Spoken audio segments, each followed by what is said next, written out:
Choice removed, part 3. Raymond's laugh shot out, and he threw back his head. There was a jaggedness to it, and tears ran down his face. I reckon the only difference between us is that I know I was in a kennel. He shook his head. I wanted a choice. I'm no one's dog, he barked, but his face burned. Shut up, Raymond. Elijah reached out a hand to shove him forward.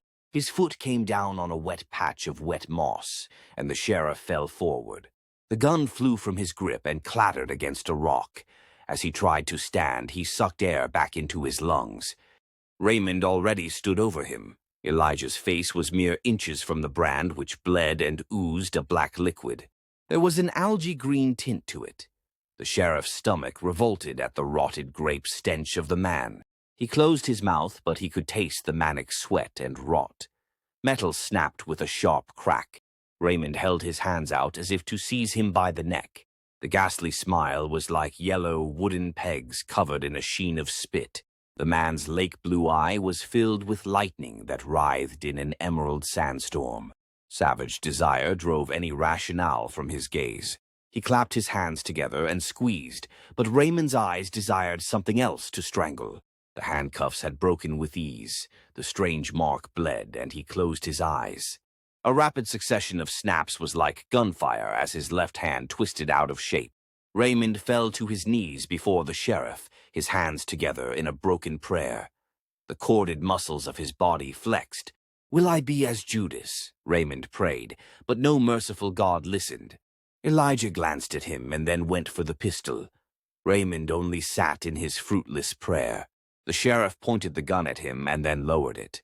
"I'll get you help," Elijah promised, glancing at the gun, wondering if it could hurt the killer.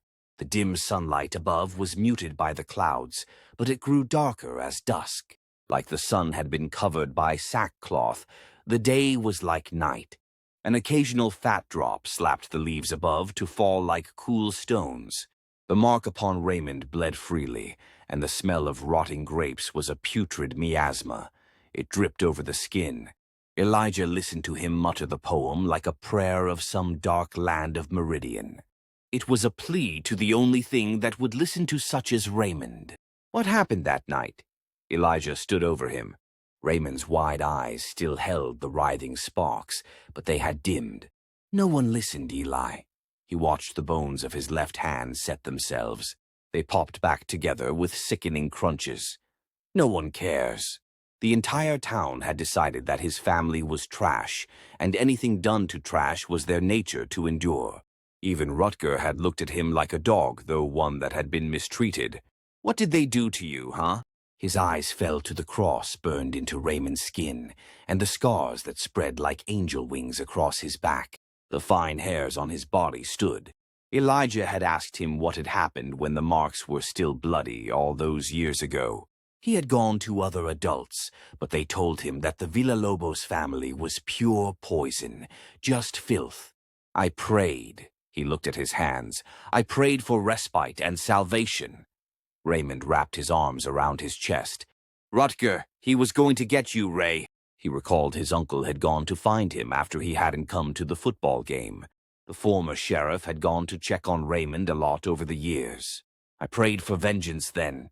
He looked up and a fat drop struck his upturned face. It ran down like a tear. The killer looked at the storm above. "Curse your silence," he cast the words at the sky. "What do you pray for when all hope of escape is dashed?" Raymond had pleaded for release from this world, the cage constructed for him by indifferent happenstance.